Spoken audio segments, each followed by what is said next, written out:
Boa tarde a todos e a todas. Vamos iniciar dispensando os protocolos. Eu, ao invés de fazer uma palestra propriamente dita, vindo de Minas, embora tenha nascido no Espírito Santo, prefiro prosear com vocês.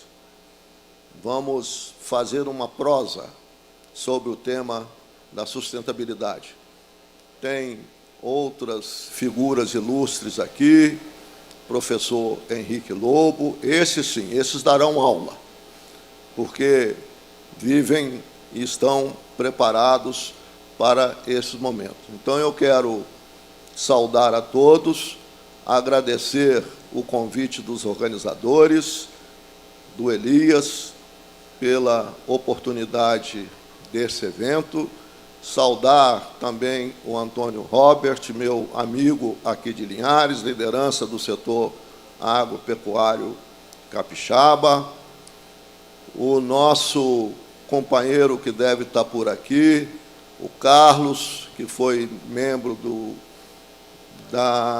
do Comitê Consultivo da Fundação Renova, representando a população atingida da Foz do Rio Doce, e todos os demais. Sintam-se acolhidos e citados. O tema que foi solicitado para a nossa prosa, para a nossa conversa, diz respeito aos novos paradigmas da sustentabilidade. Então, vamos procurar destrinchar um pouquinho o que se quer dizer com novos paradigmas da sustentabilidade. Então, para a gente começar a entender daquilo que a gente quer tratar, nós precisamos de entender o que é sustentabilidade. Sustentabilidade é um tema relativamente recente, como o tema do meio ambiente. As pessoas não se dão conta que nos anos 60, a palavra meio ambiente sequer era dicionarizada com o sentido e o significado que ela tem hoje para o português brasileiro. Tanto é que no português lusitano, no português original, em Portugal não se usa a palavra meio ambiente, se usa apenas a palavra ambiente. E, no caso brasileiro, essa questão surgiu e, no plano internacional, ela ficou mais evidente em 1972. Alguns aqui certamente devem ter acompanhado que esse ano celebrou-se nas Nações Unidas 50 anos da Conferência de Estocolmo, que foi a primeira conferência do desenvolvimento humano, tratando da relação dos humanos com a natureza, e a Rio 92, que celebra 30 anos aqui, que foi um desdobramento da Conferência de Estocolmo e onde se consagrou as primeiras grandes medidas no plano internacional em relação à sustentabilidade. Em 72, em Estocolmo, surgiu a expressão ecodesenvolvimento, baseada nos estudos do professor Ignacy Sachs, um grande economista, uma grande referência dos economistas da Escola de Economia da Sorbonne, na França, e o termo ecodesenvolvimento se consolidou na Rio 92 com o nome de desenvolvimento sustentável.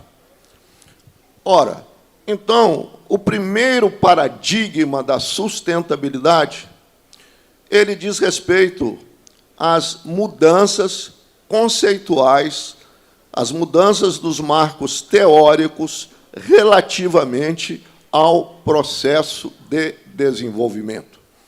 Há aquela velha expressão de que o desenvolvimento sustentável ocorre quando as 3 dimensões do desenvolvimento são consideradas: o desenvolvimento econômico, o desenvolvimento social, o tema ambiental, e eu gosto sempre de acrescentar um quarto que não está nos livros, que é a dimensão cultural.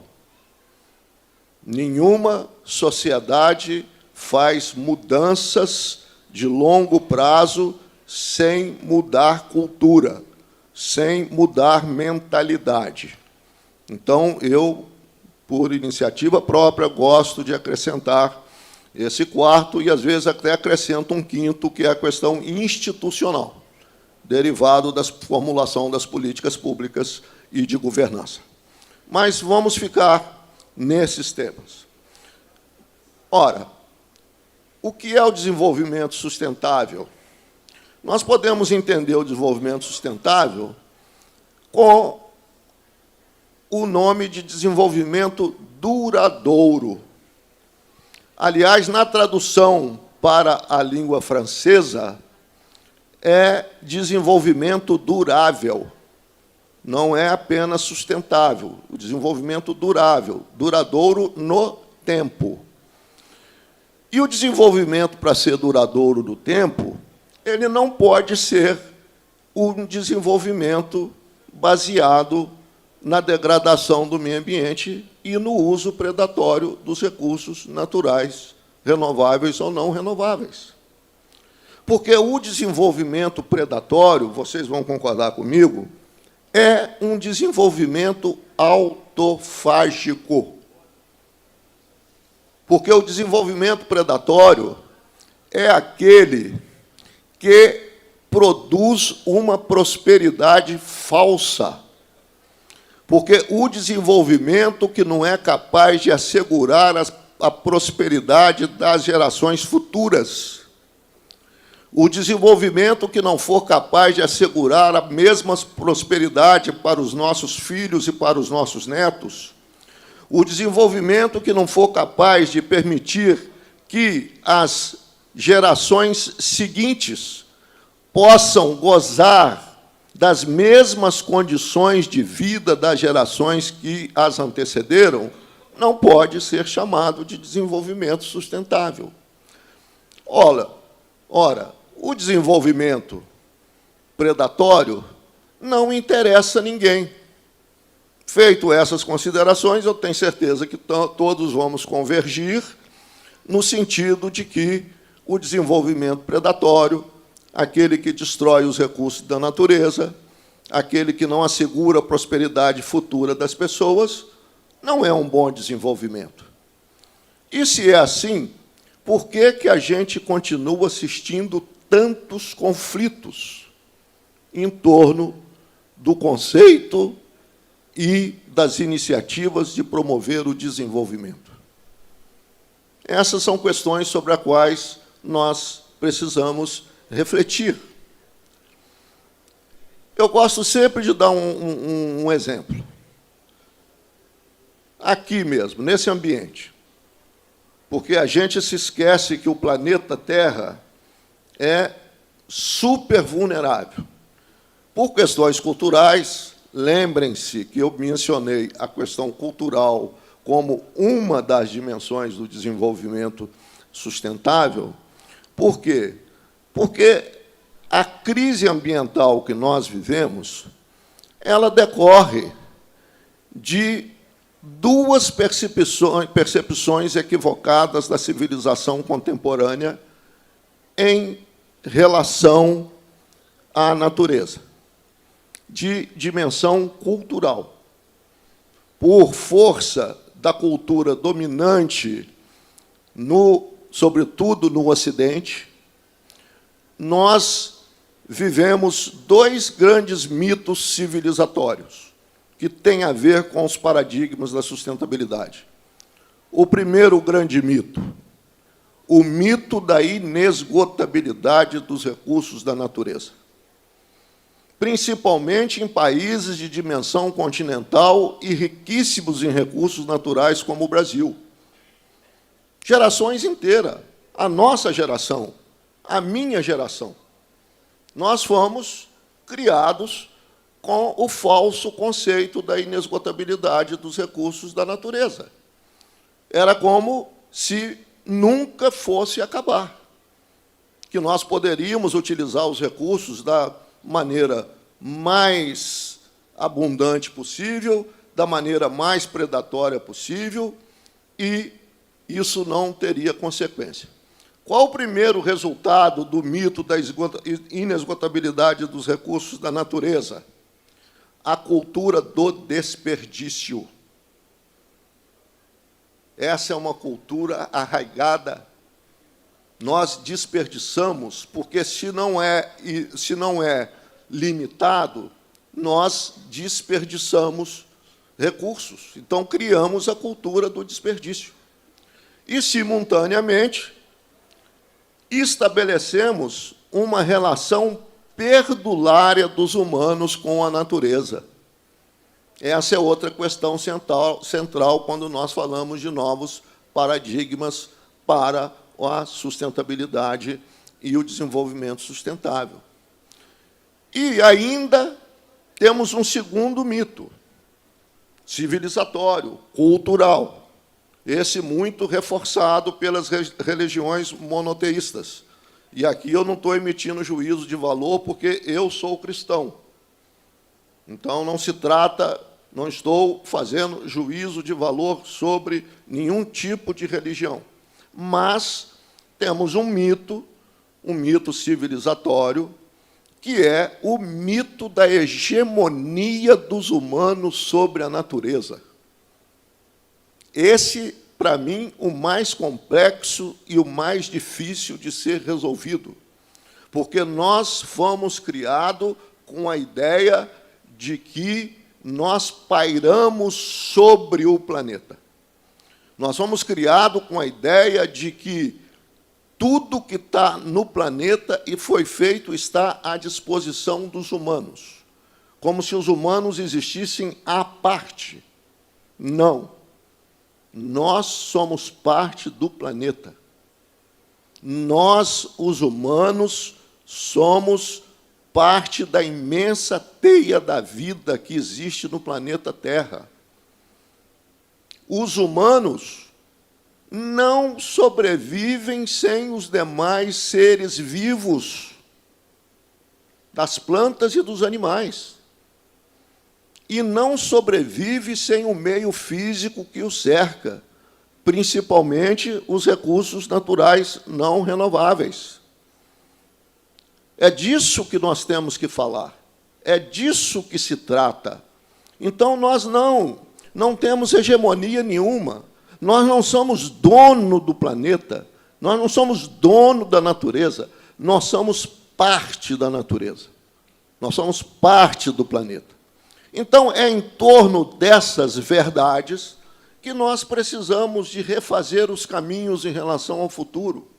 E aqui, ao falar sobre o futuro, não me agrada o discurso de ficar maldizendo o passado.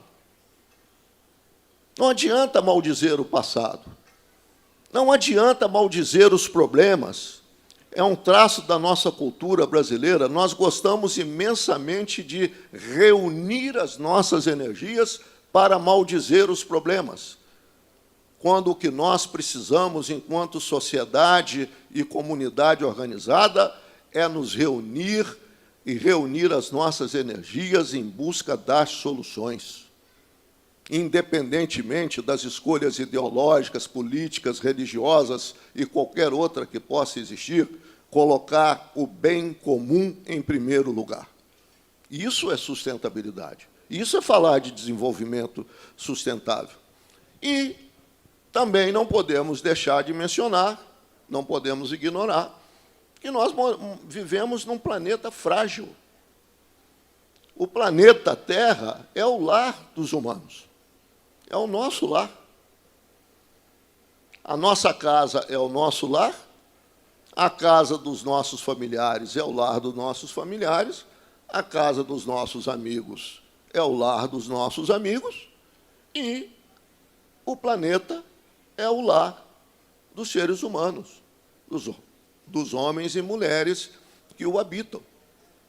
E é nesse planeta que, olhado de cima, em perspectiva por vários exploradores do espaço, nós somos um pontinho quase invisível. Então, para criar uma regra de proporção, quando a gente pega o universo, a Via Láctea, e toda a constelação planetária, nós podemos nos comparar a um ovo de galinha solto no ar. Isso é o planeta diante do universo. Nada mais do que isso, numa proporção aqui muito empírica. Nós somos um ovo. E aonde nós vivemos é a casquinha do ovo. Vamos tomar um exemplo. A 10 quilômetros daqui, desse auditório, não tem vida. A 10 quilômetros daqui não tem vida. O professor Henrique já balançou a cabeça, porque ele sabe de tudo, então ele já sabe. Ninguém é obrigado a saber. Mas a 10 quilômetros daqui não tem vida. 10 quilômetros para cima, 10 quilômetros para baixo. 10 quilômetros para cima. O que é 10 quilômetros, gente? Quantos quilômetros tem daqui em Soretama, Robert? 22, o dobro. Por isso é que, quando a gente está andando de avião, logo a comissária trata de avisar que, se houver despressurização, põe a máscara. E está a 10. Os aviões andam no máximo a 30 mil pés, que são 10 quilômetros. Ninguém, a não ser pouquíssimas pessoas, a maioria morreu, que tentaram chegar ao Himalaia sem usar oxigênio, morreram. E o Himalaia não tem nem 9 mil metros. Então, isso é o planeta. É nesse mundo que nós vivemos. E, ainda assim, nós achamos que somos os donos da Terra, porque a nossa cultura nos ensinou a ser assim. Nós achamos que nós somos donos da Terra, nós podemos fazer o que quisermos com a Terra, né? E não é. E há um detalhe que eu gostaria de acrescentar aqui na nossa conversa, na nossa prosa, que raramente é incluído no tema da sustentabilidade, mas, ultimamente, eu procurei fazer algum exercício para entender melhor essa relação, que diz respeito à dimensão demográfica. Isso raramente é incluído nos temas e nos estudos de sustentabilidade. E, para não ter que fazer um recorte muito longo nos anos, não precisamos de ir lá na Mesopotâmia, mas vamos pegar a população da Terra em 1960, que está logo ali, 62 anos atrás. Em 1960, o planeta tinha 3 bilhões de pessoas. 3 bi. 62 anos depois, o planeta tem 7,8 bilhões de pessoas. Com um detalhe, que vocês vão concordar comigo. O planeta é o mesmo. Os rios são os mesmos, os mares são os mesmos. As terras agricultáveis são as mesmas. As florestas são as mesmas não, estão diminuindo. Não são mais as mesmas. Cada ano que passa, nós estamos tendo redução de vazão de rio e redução de florestas. 2 recursos fundamentais sobre os quais eu gostaria depois de mencionar na minha fala, embora não queira cansá-los aqui com uma longa prosa. Prosa boa é prosa curta, né? Então, temos que tomar cuidado para não cansar os que estão nos ouvindo. Mas essa é outra questão. Então, nós temos 7,8 bi, e as projeções das Nações Unidas indicam que nós poderemos chegar ao ano de 2050 com 10 bilhões de pessoas vivendo no mesmo planeta. É como se a gente casasse, fosse morar num apartamento de 2 quartos, excelente para um casal que está começando, e que nós fôssemos imitar os nossos antepassados, ter uma família grande e, de repente, na mesma casa nós estivéssemos morando com 15 pessoas. É a mesma coisa. A proporção é a mesma. Imagina uma casa de 60 metros quadrados com 2 pessoas em uma casa de 60 metros quadrados com 15 pessoas. Embora, lamentavelmente, no Brasil tenha 10 pessoas na favela morando em casas insalubres de 30 metros quadrados. É essa a solução que o planeta arruma. Tudo tem solução. Qual que é a solução? Enfiar a população nas favelas. Populações em casas insalubres, etc., etc., etc. Mas nós temos que estar atentos a esse detalhe. E, sobre esse ponto, eu queria dizer, para nós brasileiros, que temos a nossa cultura do jeitinho, não dá para fazer puxadinho no planeta. Porque nos nossos lares a gente vai resolvendo com os puxadinhos, né? Já que quando não pode comprar uma casa, aumenta um quarto, puxa uma cozinha, aumenta uma área. No planeta não dá para fazer puxadinho. É esse que está aí. Então, essa é a grande questão que eu queria trazer à reflexão de vocês nesse importante evento organizado pelo Portal do Caparaó, aqui discutindo a sustentabilidade capixaba, um segundo evento, para que ele possa servir a nossa avaliação de perspectiva sobre o futuro.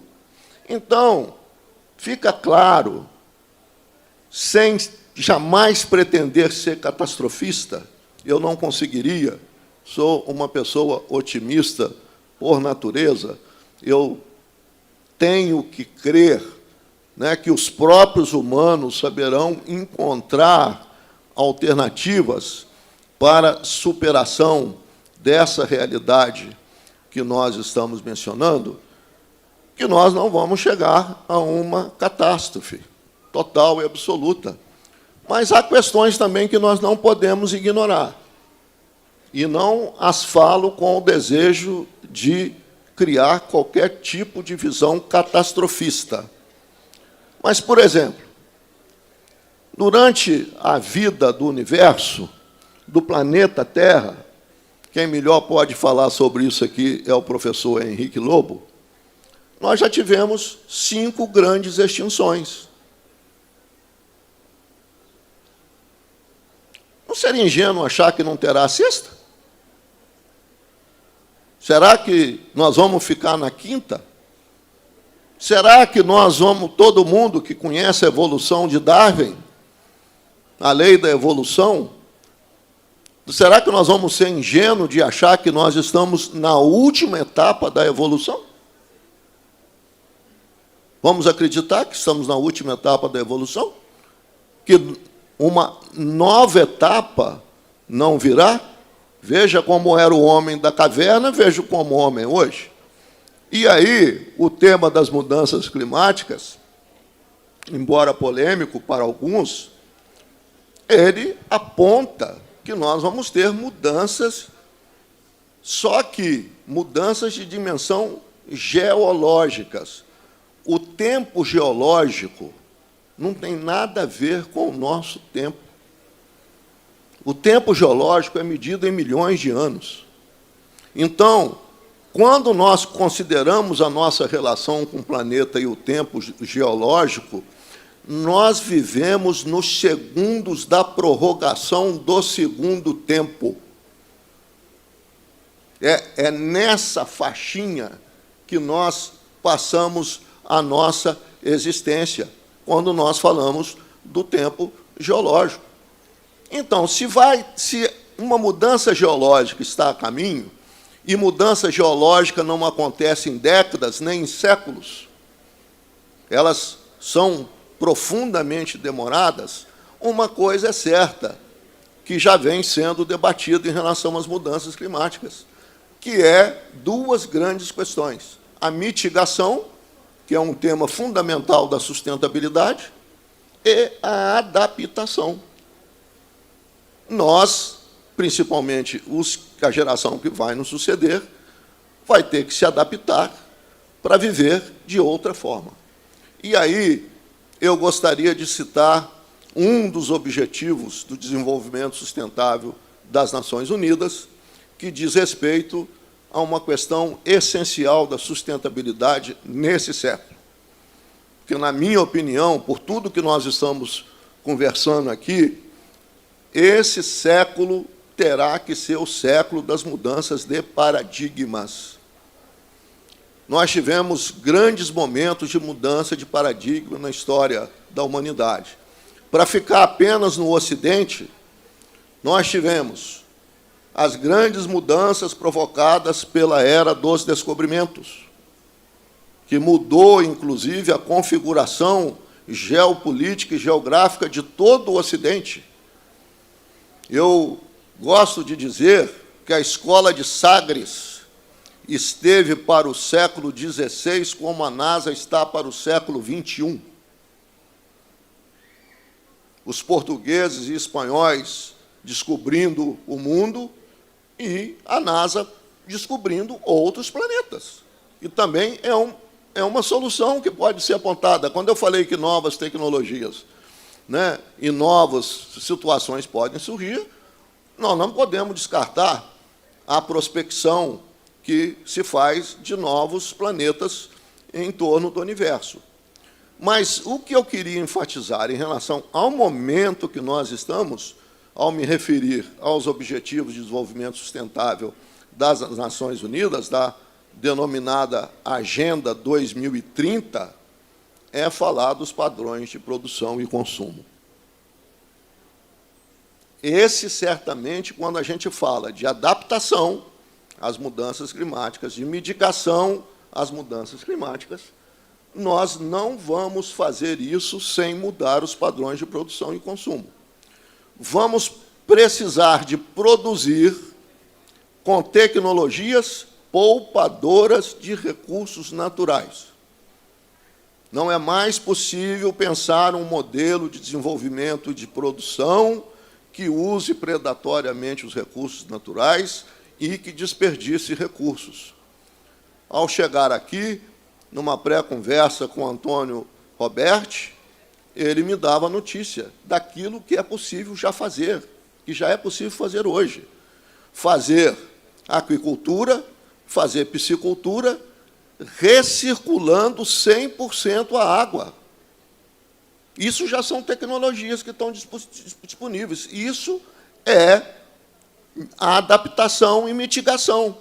Então, isso será feito em todos os ramos, não só da economia, em todos os ramos da atividade humana, desde a produção industrial, né, da produção com resíduo zero, que já é possível, a produção com carbono zero, que também já é possível, o que pressupõe uma reorientação da economia, né, uma agricultura de alta precisão. Então, há várias iniciativas que já existem, mas só que elas terão que ser adotadas com uma velocidade muito maior do que aquela que a nossa cultura permite fazer. Porque isso acontece com as lideranças criativas. Isso ainda não é a média. Isso são casos que estão muito acima da média. Então, nós precisaremos de criar essas condições para fazer com que os padrões de produção sejam ajustados para que possam ser poupadores de recursos naturais, para que possam evitar desperdício, para que possa aumentar a produtividade, vamos ter que cada vez mais produzir mais com menos, e assim sucessivamente. Na outra ponta, quando nós mencionamos os padrões de consumo, aí nós teremos que fazer uma revolução. Porque a nossa cultura consumista, sobretudo no Ocidente, isso vale principalmente para o Ocidente, ela é devastadora. Nós, no Ocidente, nos inspiramos todos, todo o Ocidente, Europa, América do Norte, América Central, do Sul, nós nos inspiramos em quem? Nos padrões de consumo dos norte-americanos. Todo mundo que quer prosperar acha que tem que chegar a um padrão de consumo do cidadão norte-americano. Impossível. Impossível. Até porque, dos 7,5 bilhões de pessoas que hoje estão vivendo no planeta, em torno de 1,5 a 2 bilhões de pessoas vivem abaixo dos níveis da pobreza. Entre 1,5 e 2 bilhões de pessoas estão absolutamente fora do mercado de consumo. Esses não estão consumindo nem o mínimo, estão morrendo de fome, estão morrendo subnutridos, estão morrendo por falta d'água, não tem água potável. Nós estamos falando de quase 2 bilhões de pessoas. Agora, imagine incluir, como deve ser, o propósito honesto das nossas lideranças, nós precisamos de incluir esse 1,5 bilhões de pessoas no mercado de consumo. E como nós vamos ofertar água, alimento e tudo aquilo que é necessário para a sobrevivência humana, se nós acharmos que vamos estabelecer um padrão de consumo como está vigindo atualmente no Ocidente. E, quando a gente fala em padrão de consumo e desperdício, a minha geração, estou próximo de me tornar septuagenário, viveu situações interessantes que a gente pode conversar aqui. Por exemplo, o meu pai era um agricultor familiar e tinha uma pequena venda, uma venda de secos e molhados, na minha cidade de Jerônimo Monteiro. Então, naquela época, o consumo era o consumo necessário. Na área de embalagens, houve uma mudança brutal. Fiquei, inclusive, feliz ao visitar um pouco os estandes aqui, ver o que está sendo feito com as embalagens de agrotóxicos. Extraordinário exemplo do retorno que está sendo dado. Mas, nessa área de embalagens, o que nós fizemos, depois da descoberta do plástico, né? Aí eu costumo dizer que, para a sustentabilidade e o meio ambiente, PET devia de chamar peste. Não PET, devia de chamar peste. Tal o dano que isso provoca na natureza. Dos mais visíveis que a gente nota, entupindo todos os bueiros que acabam aumentando as cheias nas cidades, porque quando a água escoa, os bueiros estão todos entupidos, né, de PET, de plástico, de tudo mais. Além daquilo que o consumismo foi plantando na nossa cultura, na nossa mentalidade. Hoje, quando você vai em casa e vai na padaria e quer comprar 200 gramas de presunto, o que é que a gente leva para casa? Vamos fazer um exercício. A gente leva uma caixinha de isopor, a gente leva o plástico, que é o invólucro da caixinha de isopor, a gente leva a sacolinha para fazer propaganda do supermercado ou da padaria. É esse modelo de consumo que nós estamos nele. Isso não tem futuro. Ou teremos um futuro extremamente desvantajoso, extremamente ruim para a nossa história como viventes neste planeta, já que nós só conseguimos viver nesse. Então, eu queria fazer essas reflexões para a gente entender um pouco por que fica esse grande debate, essa grande discussão sobre sustentabilidade. Sustentabilidade, dita de outra forma, é isso que nós estamos conversando aqui. E aí, já que esse evento está sendo feito em Linhares, no Vale do Rio Doce, eu queria trazer essa discussão para o nível local e regional. E vou apenas aguçar a curiosidade de vocês, porque o Lobo certamente vai tratar disso com mais pormenor amanhã. O Rio Doce, a Mata Atlântica do Rio Doce, era a floresta mais biodiversa do mundo, do planeta. A média de espécies na Mata Atlântica do Vale do Rio Doce era de 50 a 100 espécies a mais por hectare do que a média da Amazônia, que é colocada hoje diante do mundo como, e de fato é, a nossa última grande fronteira. A Amazônia é a última grande fronteira do planeta, é onde nós temos condições excepcionais. Fala-se muito em internacionalização da Amazônia, em cobiça internacional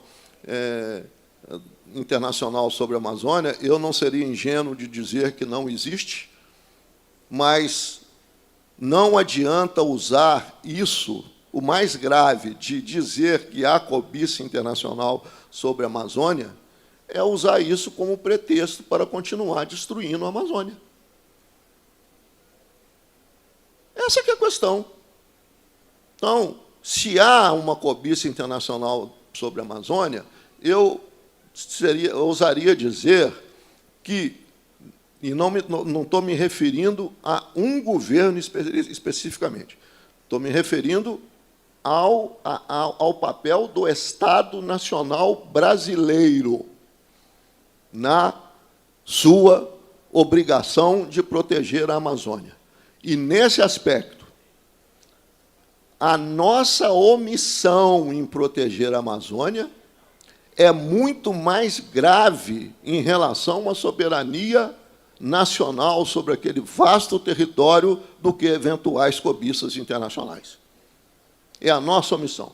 Ainda hoje, o que aconteceu na Amazônia com um jornalista e um indigenista é inadmissível. Eu sinto vergonha como brasileiro em ver que as pessoas sequer podem transitar, porque e a justificativa foi lá porque é muito perigoso, por isso é que morreram. Gente, se vamos usar esse argumento, com todo respeito aos cariocas e fluminenses, nós não podemos mais ir em vários bairros do subúrbio do Rio de Janeiro, dominado por milicianos e dominado por traficantes. É inaceitável. Eu quero frequentar o subúrbio do Rio de Janeiro como quero frequentar a Amazônia com segurança. Então, precisamos de cair na real. A nossa missão é pior do que aquilo que, eventualmente, possam se estabelecer como a chamada cobiça sobre a Amazônia. Porque nós podemos fazer o nosso dever de casa. Nós não precisamos de lição de estrangeiros para fazer o nosso dever de casa, até porque nós sabemos fazer. Nós temos condições de desenvolver no Brasil aquilo que Darcy Ribeiro chamava da civilização tropical.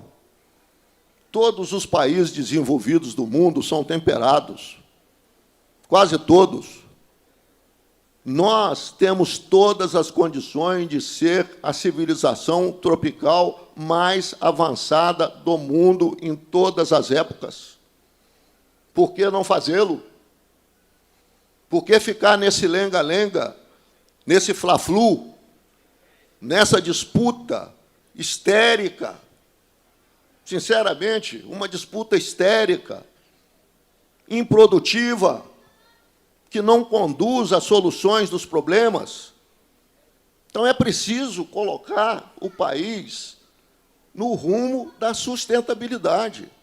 Enquanto nós ficamos com táticas diversionistas, discutindo sexo de anjo, nós deixamos de discutir os verdadeiros problemas do Brasil, entre eles uma nova economia, uma economia verde, a bioeconomia, a economia circular, uma economia tropical, que vai nos permitir avançar. E aqui eu queria colocar um outro tema, já que eu falei que eu ia voltar para o Vale do Rio Doce. O Vale do Rio Doce tem 3 realidades distintas, como quase todas as bacias hidrográficas. Quase todas, em qualquer lugar do mundo.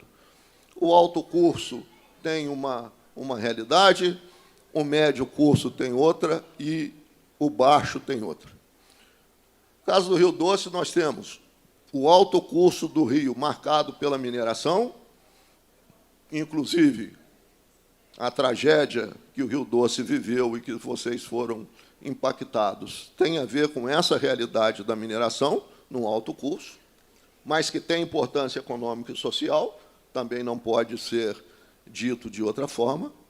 Aqui no baixo, um polo também industrial grande, principalmente sediado em Linhares, e um agronegócio extremamente próspero. Quando nós vamos para o médio Rio Doce, nós temos um vazio econômico e social. Tirando o governador Valadares, que é a cidade praticamente polo dessa região, nós estamos falando numa região que está em decadência econômica há mais de 3 décadas. Eu vinha conversando com o professor Henrique, do aeroporto para cá.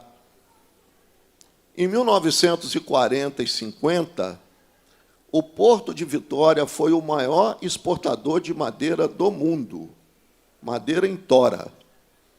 A grande madeira disputada no mercado nos anos 40, 50 e até meados de 60 era o famoso jacarandá. Isso ocorreu, depois nós fizemos a transição da economia madeireira para a economia da pecuária. Por isso é que o baixo custo se distanciou, porque criou novas alternativas econômicas à pecuária, não ficou adstrito exclusivamente à pecuária. Está o exemplo aqui do nosso líder, do Roberto, que foi para a piscicultura, está encontrando uma outra alternativa econômica. Então, é uma região que soube diversificar a sua economia, e o médio Rio Doce continuou com a pecuária. Eu, por força das circunstâncias, por força da história, tive a oportunidade de começar a minha carreira profissional em 1975, em Governador Valadares, como engenheiro florestal no Instituto Estadual de Florestas de Minas. Quando eu cheguei em Valadares, em 75, tinha terminado o ciclo da economia madeireira. Governador Valadares e Linhares, Colatina, foram, em meados do século passado, o que até recentemente foi Novo Progresso e Paragominas, na Amazônia. Era exatamente isso. Então, nós tínhamos essa realidade e estava iniciando o ciclo da pecuária no médio Rio Doce. O colonião, plantado em terras recentemente desmatadas, aproveitando o potássio das cinzas que carbonizavam a floresta, permitiu uma pecuária estrondosa. Tinha uma média de 2,5 unidade animal por hectare. O guzerá chegava a sumir no meio do colonião. Basta ir de Linhares a Colatina, de Colatina a Governador Valadares, se quiser estender, pode ir até Ipatinga, que vocês verão a bacia degradada, a bacia hidrográfica mais degradada do Brasil, ao lado da bacia do rio Mucuri, vizinho ao Rio Doce. Aquelas terras que permitiram ter, no passado, 2,5 unidade animal por hectare, sabem quanto consegue dar hoje? 0,6. Essa é a média. O que gerou essa realidade? A maior depressão econômica do leste de Minas. Nos últimos 2 censos do IBDF, do IBGE, nas últimas 3 décadas, o leste de Minas teve perda líquida de população. O professor Henrique tem esses números de cabeça. Em 30 anos, o leste de Minas perdeu 700 mil habitantes. E, certamente, não foram todos para os Estados Unidos. Apenas uma parte. Né? Então, 700 mil. Por quê? Uma depressão econômica. Não tem geração de renda e emprego que permite fixar as pessoas, dar dignidade para as pessoas. Então, é isso. Isso tudo tem a ver com sustentabilidade. E aí, é muito comum a gente ouvir que o meio ambiente atrapalha o desenvolvimento. Há alguns excessos, realmente. Eu não defendo o status quo. Eu acho que nada é tão bom que não possa melhorar. Então, estou entre aqueles que não defendem o status quo. Acho que é preciso melhorar a gestão ambiental brasileira, eliminar a burocracia, reduzir, né, uma série de entraves que ainda existem, até porque nós temos uma legislação de meio ambiente muito baseada nos mecanismos de comando e controle do Estado, que existe para punir o uso predatório. Não criamos políticas de sustentabilidade para estimular o uso sustentável. Então, temos uma política manca, que apenas existe para punir o uso predatório, e nós sabemos que a punição do uso predatório dos recursos naturais serve para impedir, quando pode, o uso predatório, mas não tem instrumentos para promover o uso sustentável.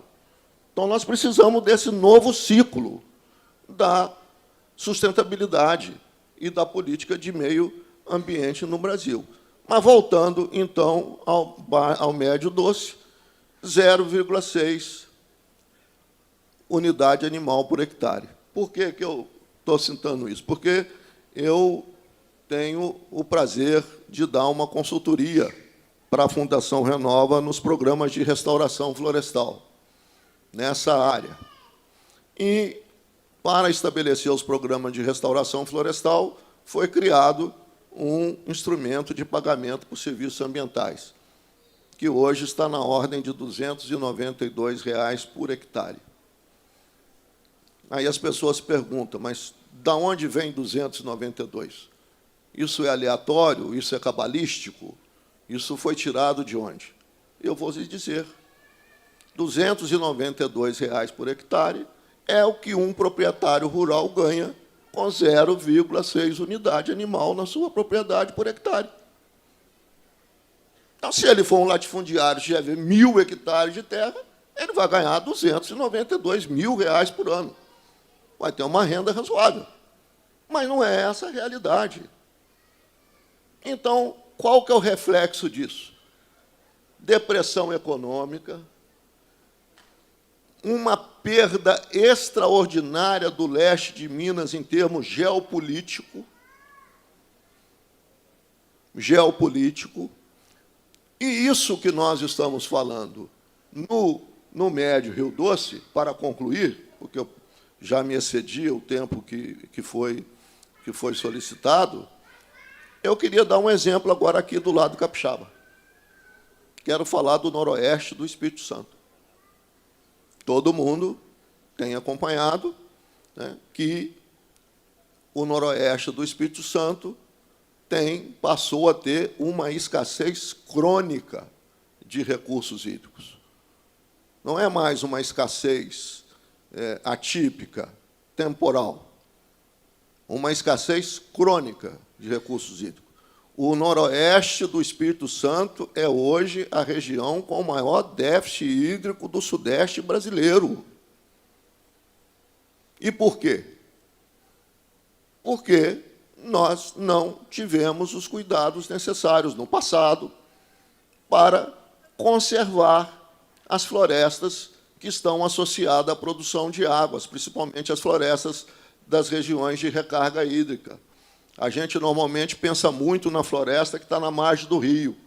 Essa é importante para formar corredores ecológicos, para proteger as barrancas, mas a floresta que produz água não é a que está na beira do rio, é a floresta que está nas áreas de recarga. Essas são fundamentais. Infelizmente, essas florestas foram todas destruídas. E, na natureza, quando nós adotamos o conceito da sustentabilidade, nós precisamos de levar em conta que há uma relação de total interdependência entre os recursos naturais. Total interdependência. Na natureza, tudo está ligado a tudo. Nada existe isoladamente. Não existe floresta sem solo. Não existe solo sem floresta e água, e assim sucessivamente. Isso está absolutamente interligado numa relação de interdependência. E nós não levamos isso em consideração. Então, quando a gente fala, o meio ambiente atrapalha o desenvolvimento, em alguns momentos, certamente. Então, é preciso reconhecer, sentar à mesa e buscar as melhores soluções. Mas, quando a gente chega na realidade do Médio Rio Doce e no que já está acontecendo no noroeste do estado do Espírito Santo, o que atrapalha a produção? É o meio ambiente? Não. O que está atrapalhando a produção foi não ter protegido o meio ambiente. Então, não é proteger o meio ambiente que atrapalha. Em muitas situações, e na economia agropecuária principalmente, é não proteger o meio ambiente, que pode provocar a situação que nós estamos descritos. Até porque, e eu vou terminar de verdade, os ambientalistas dão muita importância aos recursos naturais pelo seu aspecto ecológico, né? Nós discutimos muito, né? E eu não me considero propriamente um ambientalista, eu sou mais um naturalista do que um ambientalista, do ponto de vista conceitual. Mas, como pregado na minha testa que eu sou ambientalista, vou assumir que sou um ambientalista. Ora, então, na área do meio ambiente, nós debatemos muito a questão dos recursos naturais, principalmente solo, água, floresta e fauna. Esses recursos, pelo ponto de vista ecológico. E não fazemos o debate do ponto de vista econômico e social. Então, se nós quisermos falar de sustentabilidade, nós temos que juntar aos aspectos ecológicos os aspectos econômicos e sociais. E quando a gente junta a avaliação dos recursos naturais renováveis, não mais sobre uma análise estrito sensu, baseada na ecologia, mas baseada na economia, nós faremos uma descoberta óbvia. Embora, no Brasil, o óbvio que não é ululante, não é notado. Por isso é que eu gosto muito da expressão de Nelson Rodrigues, quando ele falava óbvio e ululante. Ululante como sinônimo, como do verbo ulular, como sinônimo de gritar. No Brasil, se não gritar que está na cara, as pessoas não veem. Por que eu estou dizendo isso? E vou terminar com uma pergunta. É possível fazer agricultura sem solo e água? Ora, se não é possível fazer agricultura sem solo e água, os ambientalistas precisam, por questões conceituais, proteger solo e água, os produtores rurais precisam de proteger solo e água, e a sociedade, como beneficiária dos alimentos, precisam de proteger solo e água, porque a agricultura precisa de solo e água para produzir alimentos. A natureza precisa de solo e água e as florestas para produzir os serviços ecossistêmicos, sem os quais nós também não teremos uma prosperidade e continuaremos investindo numa prosperidade falsa. Gosto sempre de terminar dizendo que, a despeito de todos os problemas, da magnitude, depende de cada um escala a magnitude do jeito que o seu pensamento imagina uma determinada coisa. Então, a magnitude não é a mesma na cabeça de todo mundo. Cada cabeça estabelece uma escala da magnitude dos problemas. Nós temos um problema que precisamos de resolver, mas nós precisamos de ter um clima de diálogo e de entendimento para buscar as soluções. Nós não podemos agir com pessimismo. Nós temos que agir com esperança. E não me refiro à esperança que entorpece o espírito e aliena a cidadania, mas à esperança que robustece a convicção dos homens e mulheres na sua capacidade de construir um mundo novo. Muito obrigado. Doutor José Carlos, agora, se o senhor permite, a gente abrir algumas perguntas, algum comentário. Estou à disposição. Vamos lá.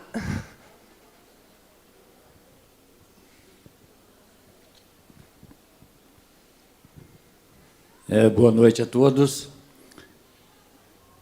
Sou Antônio Roberti, produtor rural, e estou presidente do Sindicato Rural de Linhares. José Carlos, muito obrigado aí por ter me nominado. Parabéns, né? Acho que todo gostaria de dizer isso, do que você nos qualificou, nos informou. Sabemos da grandeza e do espaço, do tempo que você teria de oportunidades de estar colocando para a gente. Mas eu gostaria de relatar. Nós falamos de dimensões gigantescas, do tamanho do planeta Terra em relação à galáxia, pequenininho, né? Talvez até menor do que um ovo, né? Se a gente for ver, na verdade. Que a nossa população, em menos de 100 anos, ela vai triplicar, passar do triplo. Poderemos chegar a 10 bilhões, em 2050, está pertinho. E nós vimos do estudo que a gente vê a devastação dos países do início da Mesopotâmia, e depois passamos para a Europa e chegamos ao Brasil.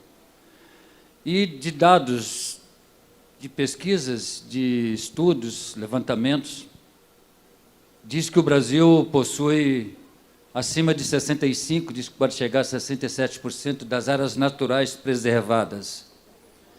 E que usamos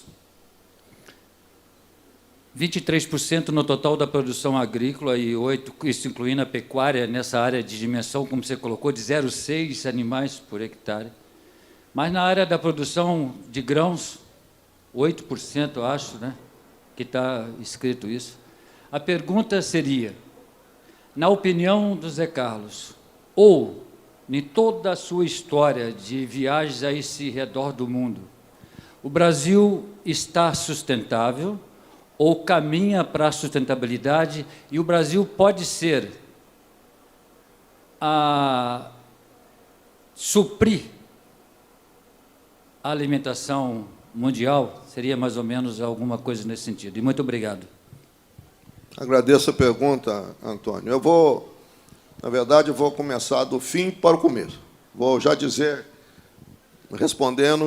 que o Brasil pode ser o maior player mundial na produção de alimentos e a nação com o maior ativo ambiental do mundo.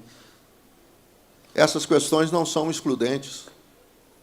Está nas nossas mãos fazer isso. Nós somos a única nação do mundo que pode fazer. Então, eu sempre digo que nós gostamos de escolher os falsos dilemas. Nós escolhemos os dilemas falsos. E toda a sociedade que trabalha na perspectiva do falso dilema não será capaz de encontrar solução. Então, conclusivamente, nós podemos ser o maior player de produção de alimentos do mundo, como já estamos sendo, praticamente. Até porque, na linha da sua pergunta, nós temos em torno de, os dados são do mapa, de 50, 70 milhões de hectares de pastagens degradadas, aqui do nosso lado, que nós podemos passar de zero, na pior das hipóteses, com as técnicas disponíveis, né, boas atividades de cultivo, conservação de solo, água, nós podemos passar de 0,6 para 1,5. Isso é que é o nosso grande especialista pode nos dizer. Não é isso? Podemos passar. Então, nós podemos, mais do que dobrar a nossa produção na mesma área. Essas possibilidades dependem de políticas públicas bem formuladas, né, de engajamento das lideranças, etc., etc. Então, para mim, não há um falso dilema. Esse falso dilema criou um conflito, no meu entendimento, artificial, que contrapõe o que a sociedade passou a chamar de ruralista, não é um tema que eu gosto, eu prefiro falar do setor agropecuário, e dos ambientalistas. Então, criou um conflito artificial. Então, nós podemos convergir no sentido de ser o maior player mundial de alimentos e o maior país detentor de ativos ambiental, de biodiversidade e água do planeta. Se nós podemos fazer isso, por que a sociedade brasileira tem que ficar se digladiando entre uma coisa ou outra, quando elas não são excludentes?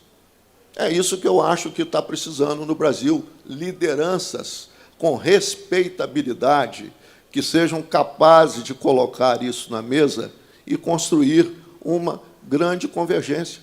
Nós temos terras para cultivar, se nós pegarmos só o Vale do Rio Doce, que eu mencionei aqui, né, e certamente, a hora que a gente fazer isso, esse pessoal que está esvaziando demograficamente o leste de Minas vai voltar para o leste de Minas. Nós teremos uma nova dinâmica socioeconômica baseada no agronegócio, na agricultura familiar, enfim, naquilo que é possível fazer de acordo com o arranjo fundiário de cada região. Então, proteger 67% do território, 65% do território é importante, mas não podemos esquecer de um ponto. O Brasil é uma nação absolutamente assimétrica. 85% desses 67% está na Amazônia.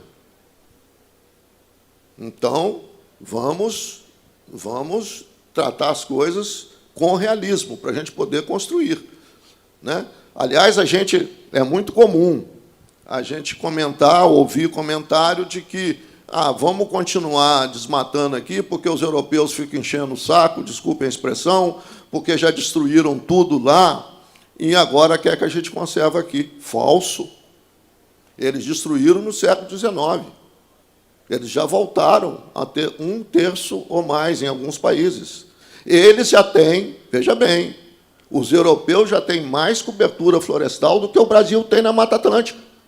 Então, não é comparar mais o Brasil com a Europa. Vamos comparar o Brasil com o Brasil. Essa é a comparação que nós precisamos de fazer. Vamos comparar o Brasil com o Brasil. O Brasil da Amazônia, que é essa realidade que nós falamos, e o Brasil da Mata Atlântica, que é a outra realidade oposta que nós estamos falando. Mas, conclusivamente, podemos ser as duas coisas. Não são excludentes e nós ficamos aí nos digladiando com base em dilemas falsos.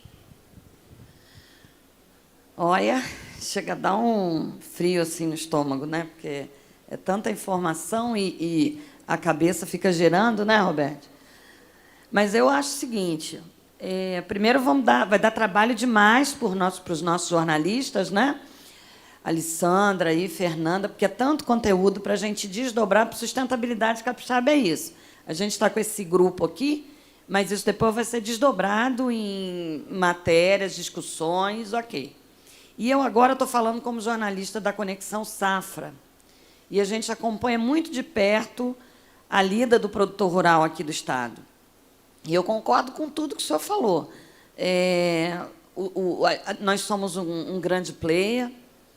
A grande maioria dos nossos agricultores são familiares aqui do Estado.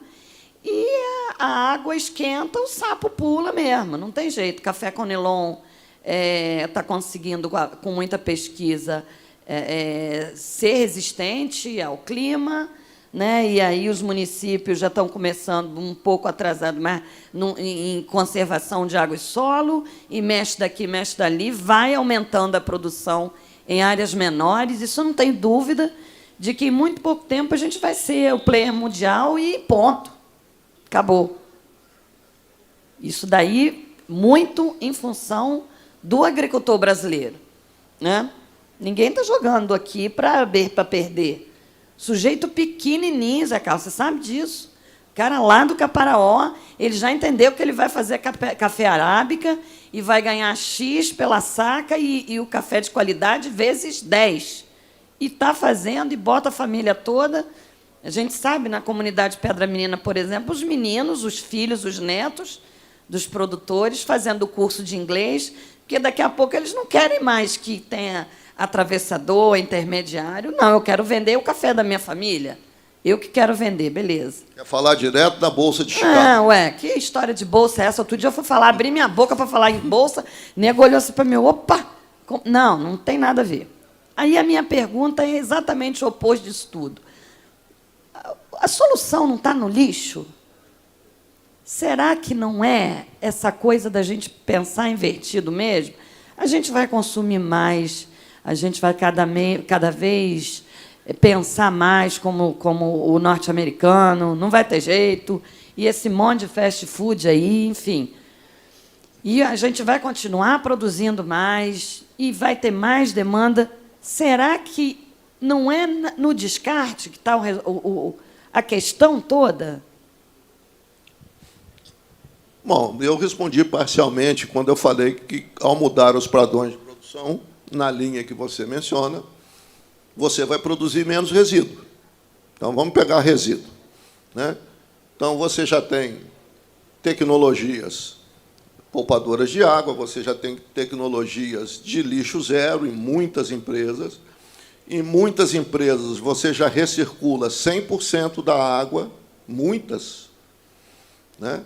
Então, isso está caminhando. Então, nós vamos chegar a um momento de redução. Agora, a questão crucial, quando eu falo do consumo, que eu defendo, também não entro numa de que tem que todo mundo virar vegano. A minha solução não passa por aí. É isso. Com todo respeito, viu, gente? Não dispenso a minha picanha, não, mas respeito profundamente os que gostam de ter outra alternativa alimentar. Mas, de qualquer maneira, quando você pega a necessidade de incorporar esse grande contingente que não está no mercado de consumo e a capacidade de produção do planeta, nós vamos ter um momento de colapso. Nós temos que evitar o colapso. Essa é a questão. Não é possível, por exemplo, você imaginar um modelo que, no semiárido brasileiro, as famílias consomem uma média de 20, 30, 40 litros de água por dia. É uma realidade do semiárido. Por outro lado, você tem o pessoal do Lago Sul de Brasília, onde toda casa tem uma piscina, que consome 400 litros. Ou eu acho que... Aí vem um outro ponto de sustentabilidade que eu vou mencionar, mas é uma opinião minha mesmo, exclusivamente minha. Porque o Brasil está aí num momento de discussão de campanha muito acirrada, e eu sou daqueles que não acredito que o Estado resolve tudo. Não creio, sobretudo em sociedades desiguais como a nossa. Também não acredito que o mercado resolve tudo. O melhor exemplo, para mim, do mundo são as nações social-democratas que souberam combinar o melhor do Estado com o melhor do mercado e construíram sociedades prósperas, democráticas, livres, estáveis. Então, nós teremos que fazer esse debate no sentido de ter um padrão de consumo que satisfaça as pessoas, que deixe as pessoas felizes. Esse é o ponto que eu acho, inclusive, da minha visão de mundo. A gente sempre pergunta, você está bem? A pergunta já induz o nosso modelo mental. O que é estar bem? Não, eu acho que nós temos que mudar essa pergunta para fazer o seguinte: você está feliz? O dia que nós trocarmos você está bem por você está feliz, e a pessoa estiver feliz, nós teremos chegado ao modelo civilizatório que eu considero ideal.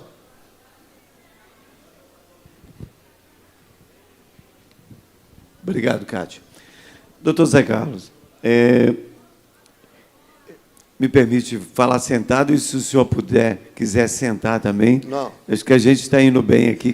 Meu filho, o meu ciático agradece tanto meus momentos que eu estou em pé, que você não imagina. A prosa aqui, como o senhor iniciou a palestra dizendo que nós teríamos uma prosa, a prosa está a mineira, está a caratinga. Mineiro capixaba. Está na bacia do Doce, está trazendo a água lá de cima até no mar.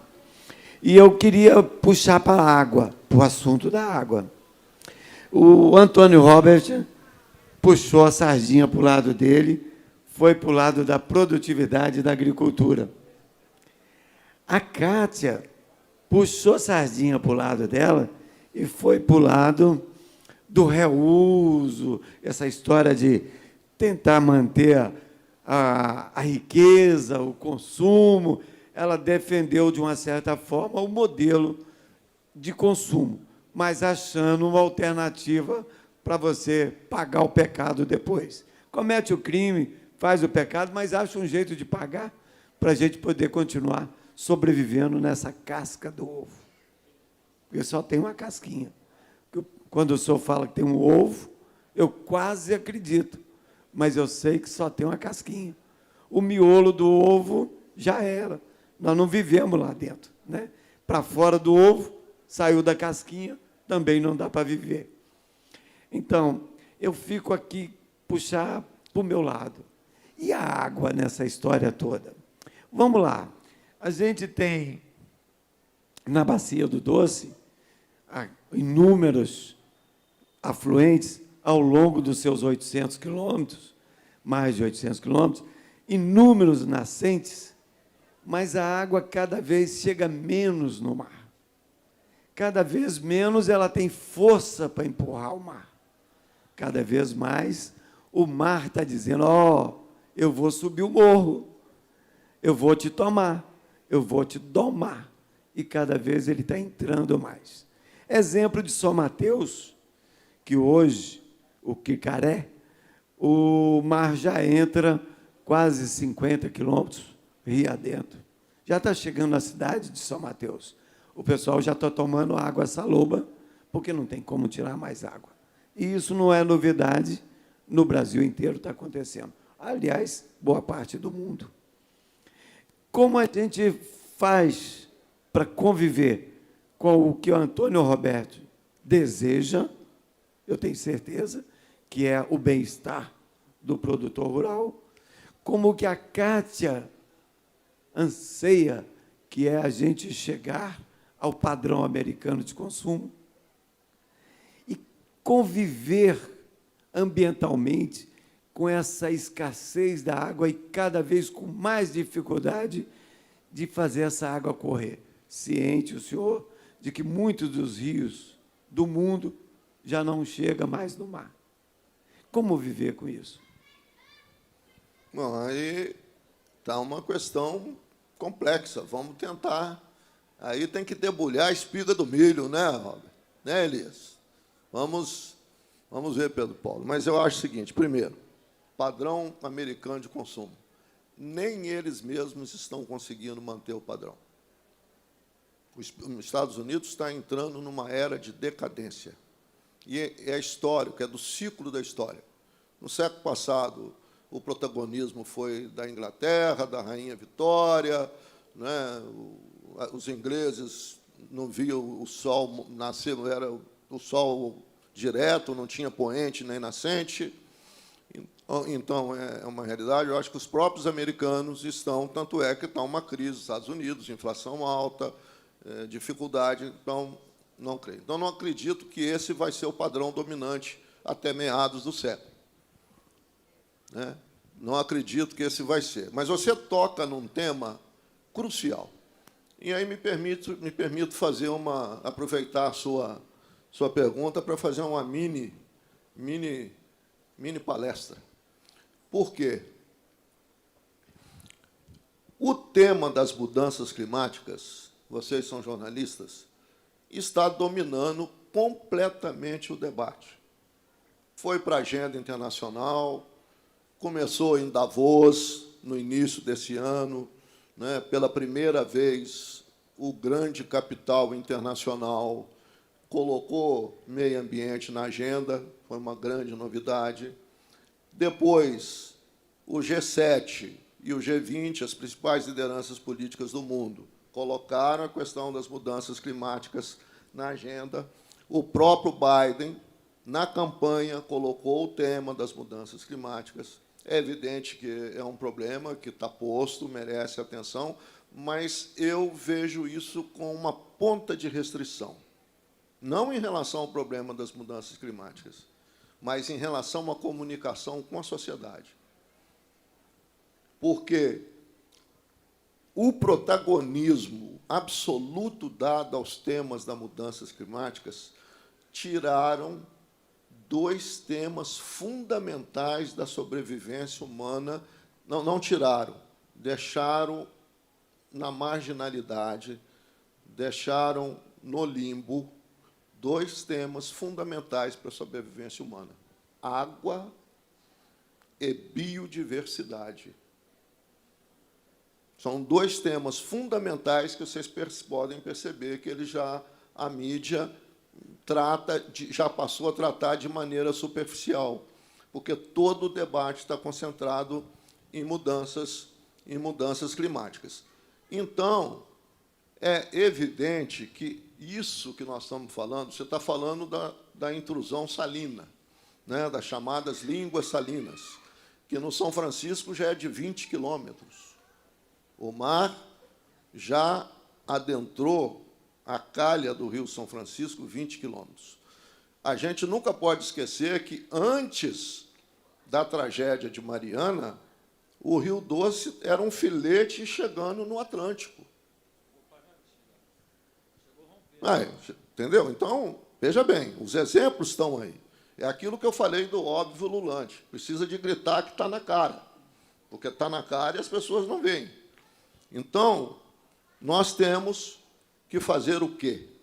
Primeiro, vamos direto aos padrões de consumo. Não dá para consumir, uma família, consumir 400 litros de água por dia. Isso não vai existir em lugar nenhum. Ou, o que você terá de solução? Primeiro, mudar as políticas tarifárias.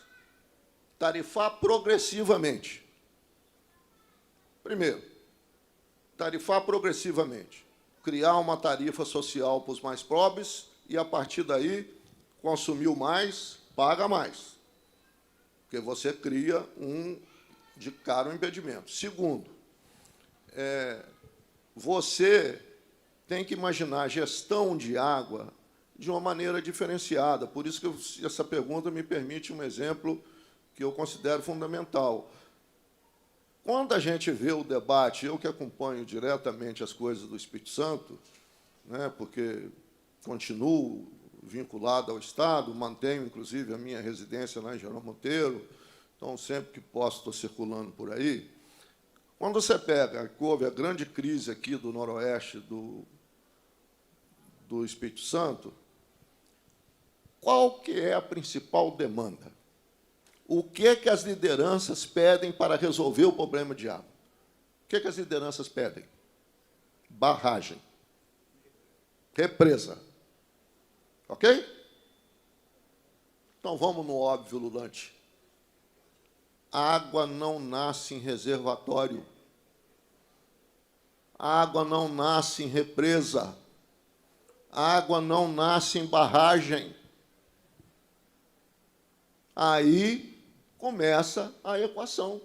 Porque se você não iniciar um processo de restauração florestal das áreas que foram degradadas, de recuperação das nascentes, de restauração das áreas de recarga hídrica, porque há um outro detalhe. A nascente é apenas a torneirinha da natureza. A água brota ali. Mas para o lençol freático aflorar ali, é preciso que toda a área de recarga esteja protegida. Porque é um detalhe técnico, isso não é opinião minha. Vamos aos fatos. Uma área com cobertura florestal densa, ela retém 60% da água da chuva que cai no solo. 60%. Uma área intemperizada, já em processo quase que de desertificação, como aqui no médio doce, retém 6%. Então, numa situação dessa, a chuva que cai, a precipitação média continua mais ou menos a mesma, embora tenha caído, vem caindo, mas você tem uma precipitação pluviométrica média anual que é praticamente a mesma, ela não é retida no solo, ela vai embora, ela provoca erosão, ela vai assorear rio e produzir enchente na cidade. Então, esse é o quadro. Ok?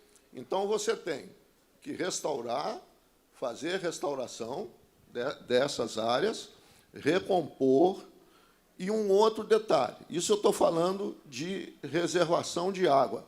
É óbvio que tem que fazer barragem, gente. Eu não estou aqui dizendo que não é para fazer. Até porque uma das soluções para resolver o problema de água, em todo lugar do mundo que tem água, é investir em infraestrutura de reservação. Então, e tem que fazer isso. Mas sabendo claramente que a água não nasce em reservatório. Aliás, nem na calha do rio ele nasce.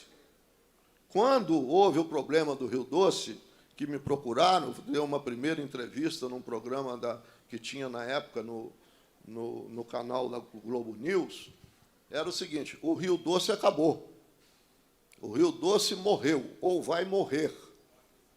Aí, para surpresa do jornalista, eu disse: não vai. Ele estava esperando que eu fosse concordar. Eu falei: por que não vai? Porque os afluentes não deixarão o rio morrer. É isso. O Henrique está me socorrendo ali. 16? Pois é. Então, os afluentes vão continuar mandando água limpa para o rio, os afluentes vão repovoar a fauna ictiológica do rio, e assim, sucessivamente. Então, lamentavelmente, é uma tragédia grande, impactou muita gente, é complexo, discutível, né? Eu não estamos aqui para entrar nesse mérito, mas eu acho que o programa de restauração que a Fundação Renova promove é fundamental, como uma pequena ajuda, porque o programa determinado pelo TETAC para a Renova fazer na bacia de 40 mil hectares, numa bacia de 600 mil quilômetros quadrados? Então, é menos de 5%. Então, mas, de qualquer maneira, é emblemático você poder mostrar que é possível, né, você restaurar as áreas, fazer reservação de água, aumentar a água no solo, alimentar os lençóis freáticos, recuperar as nascentes e, com isso, aumentar a vazão. Porque nós temos 2 problemas de água no Brasil. Nós temos o problema de quantidade, que você mencionou, e temos um problema de qualidade. O de qualidade ficou mais evidente no caso da crise hídrica de São Paulo. Quem acompanhou mais de perto na mídia aquele debate, você foi perceber que, primeira coisa, reforçando o que eu estou dizendo, todo o debate feito na mídia, reproduzindo o que os governos queriam fazer, era reservação e adução. Reservação e adução. A montante da reservação, nada. Quer dizer, então, a mesma coisa você for fazer, vamos supor que você vai fazer 50 barragens aqui no noroeste do Espírito Santo. Sem recuperar a nascente e a área de recarga hídrica, hoje deve ter 5 barragens secas, você vai ter 50 barragens secas. O resultado que vai ter lá no final é esse. Então, nós temos que partir para programas de restauração florestal com esse objetivo que eu estou te falando.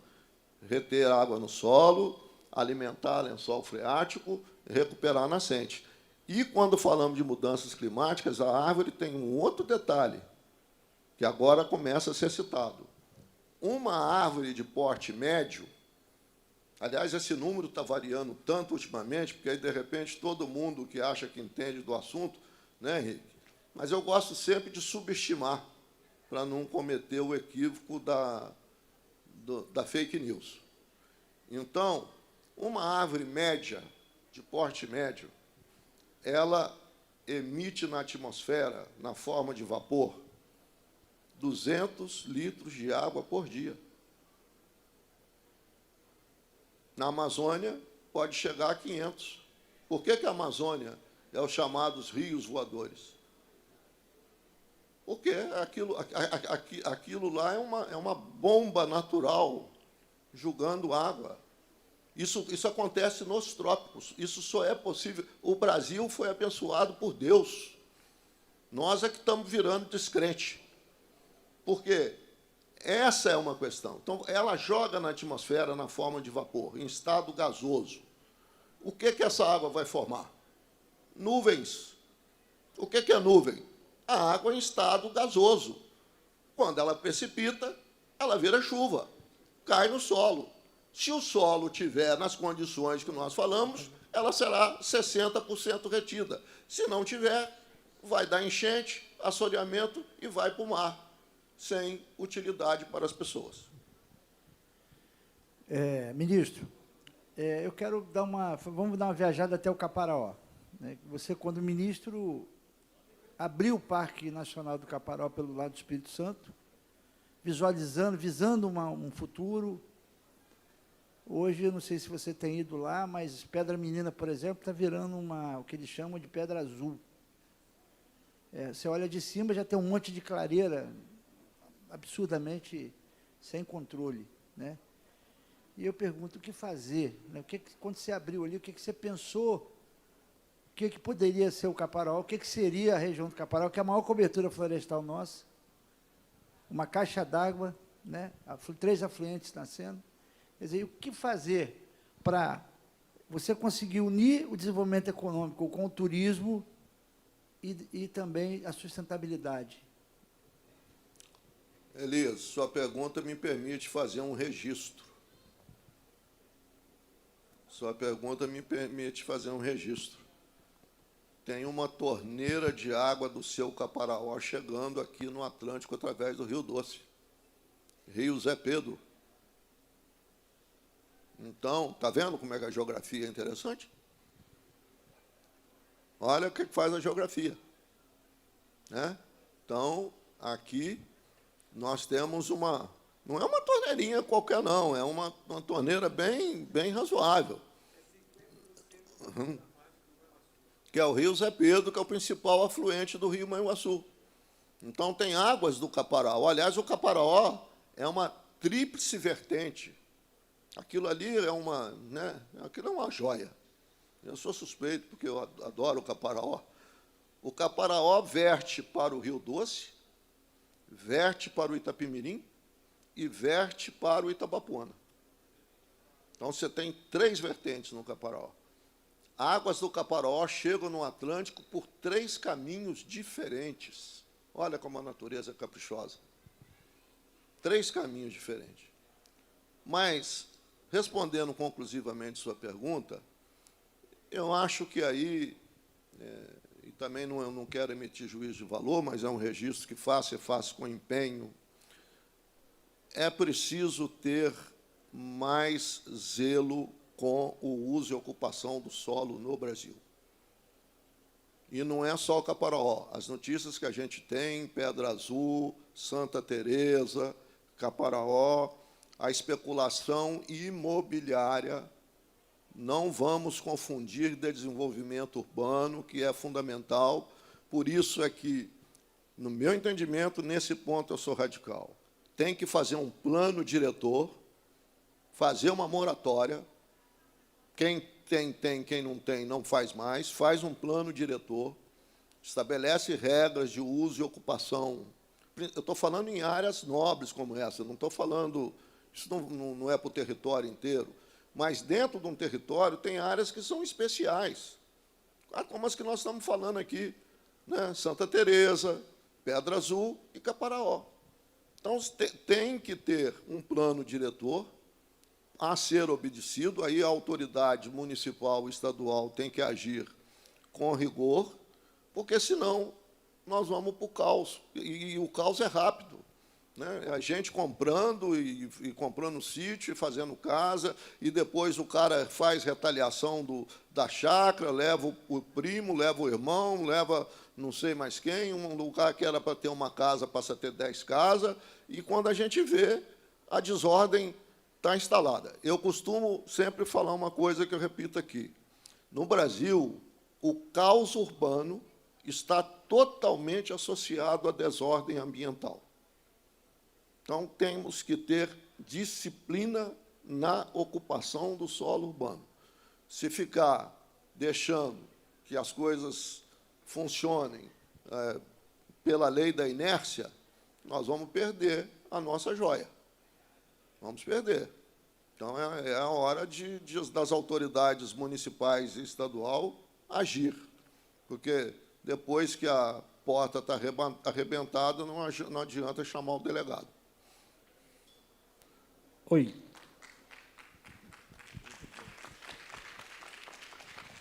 Bom, indo nessa linha de raciocínio que o senhor começou agora, eu vou fazer a minha pergunta. Eu vejo que a sustentabilidade capixaba, a sustentabilidade do Brasil, ela acontece por causa de pequenos produtores, de pequenas pessoas que querem trabalhar de forma sustentável, querem proteger o meio ambiente. Políticas públicas são pífias, minha opinião, ok? A gente tem uma defasagem muito grande em uma série de coisas. Eu vejo, por exemplo, a minha região, sou de Santa Maria, né, região Santa Maria, Santa Teresa ali. Uma das coisas que mais é fundamental para a gente lá é o sistema de caixas secas, né, que é um sistema que vai ajudar na manutenção da estrada pluvial, da estrada vicinal, e, além disso, vai melhorar, ajudar, né, no correto da infiltração da água no solo.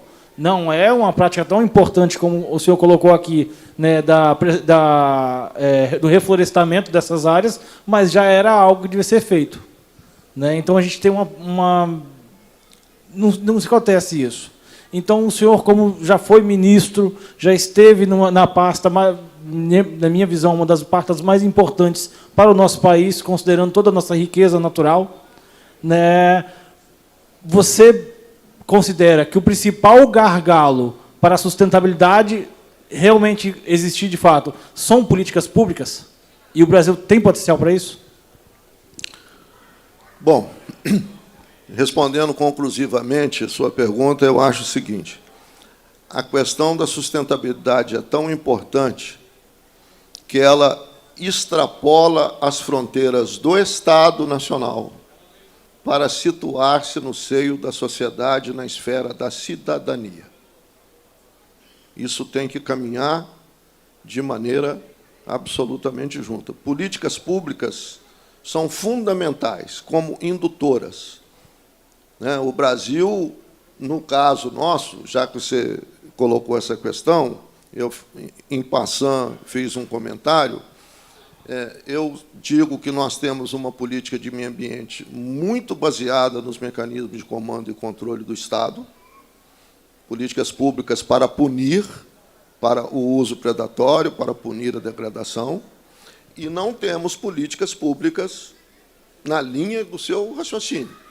Então, nós precisamos de um novo ciclo da política, não é de meio ambiente, é de sustentabilidade, para criar os mecanismos para estimular a produção sustentável, para estimular os agricultores que querem ou podem fazer uso sustentável da sua propriedade. Então, eu acho que isso é uma combinação de políticas públicas inteligentes, que estimule o uso sustentável, que crie mecanismo de financiamento, de subsídio para a produção sustentável, e, por outro lado, sejam capazes também de criar mecanismos de mercado para valorizar a aquisição desses produtos e, dessa forma, a gente faz aquilo que eu falei, é fazer a transição de uma economia ainda marcadamente predatória para uma economia sustentável que pressupõe percorrer os caminhos que estão contidos na sua pergunta. Boa noite. Ministro, eu tenho uma pergunta aqui do baixo, né? Eu sou morador aqui de Linhares, muitos anos, e eu tive uma palestra, assisti uma palestra do professor Henrique Lobo, eu fiquei bem, assim, a gente começa a entender um pouco mais, né? E ele falou que o Rio Doce já vinha sendo, já estava morrendo há muito tempo, então, quer dizer, essa tragédia que aconteceu foi só um holofote, aconteceu, e tudo isso mostrou que está piorando cada vez mais, né? Então, assim, eu vejo a consciência ambiental, né?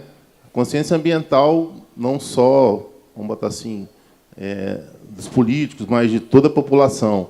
E, com isso, os órgãos ambientais, desenvolvimento sustentável, a gente tem assim uma lacuna, eu vejo, porque, por exemplo, o Rio Doce, de todo o Rio Doce, ele está assoreado. Ele está... não tem a preservação de todas as matas ciliares, não tem a preservação das nascentes. Existem as políticas, mas não são executadas. Os órgãos ambientais proíbem coisas que poderiam ser feitas. Eu acho que as coisas vão um pouco contra do que deveria acontecer, entendeu? Eu queria ver a sua opinião sobre isso. Boa pergunta. Eu acho que, quando eu falei que não defendo o status quo em relação à política de meio ambiente, é exatamente porque tenho o mesmo pensamento que você acaba de apresentar. Eu acho que a gente proíbe coisas que não devem ser proibidas e permite coisas que não deveriam ser permitidas. Então, a gente está meio, né, nesse limbo. O Rio Doce, né, nós já sabemos, já te falamos aqui, que antes do rompimento da barragem de Fundão, ele já não estava chegando ao mar. Aliás, o que agravou o problema, porque quando ocorreu o rompimento da barragem, o rio não tinha volume de água suficiente para diluir a lama. O impacto teria sido menor se o rio tivesse caudaloso. Como o rio não estava caudaloso, foi lama mesmo, foi um tsunami de lama. O fato de ter chegado lama na foz é o exemplo que, se o rio tivesse um rio caudaloso, não chegaria lama na foz. Ela viria diluindo, decantando, evidentemente que teria o material particulado ia ser depositado no fundo, mas, né, o que agravou mais a situação ainda foi isso. Por outro lado, esse evento, o rompimento da barragem, trouxe à evidência uma coisa que já estava, né, muito presente, mas que que estava óbvia, mas não estava ululante. Não é isso? Estava óbvia, mas não estava ululante. A tragédia fez com que o óbvio se tornasse ululante.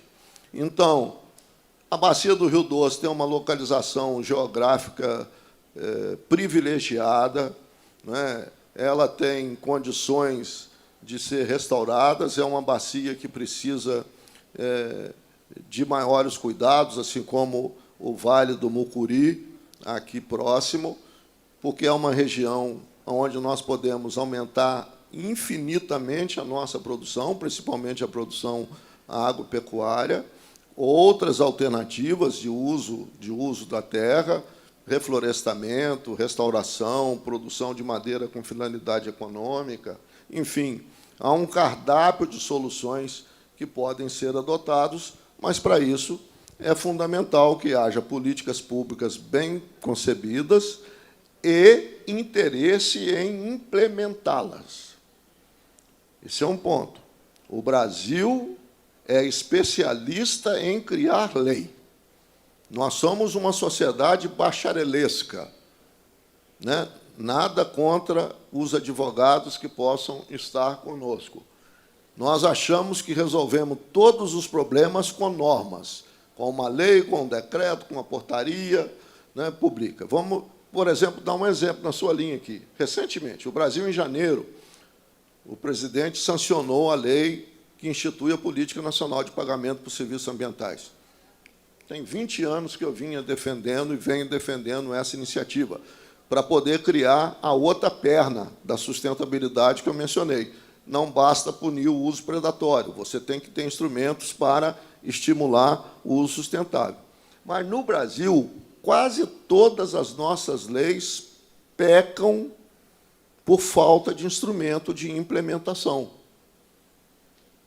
Elas praticamente se esgotam no seu enunciado, porque uma lei que não traz os meios de implementação é uma lei que não fica. Por isso é que tem lei que pega e que não pega. A que tem os meios de implementação pega, as que não têm os meios de implementação não pega. Então, é preciso fazer isso de maneira adequada, redirecionar o crédito rural, assumir o subsídio no crédito rural para as atividades de restauração florestal e produção de água, porque se a própria Constituição, a própria lei, a lei florestal mais recente de 2012, diz que o proprietário deve proteger as suas florestas, porque é um bem de interesse coletivo, isso está na lei. Ora, se um bem é de interesse coletivo, nada mais justo que a coletividade pague para que ele seja protegido. É assim que as coisas têm que ser colocadas. Para isso, precisamos de lideranças capazes de entender da maneira com que nós estamos entendendo aqui. Tá bom? Podemos encerrar? Obrigado. Obrigada, professor.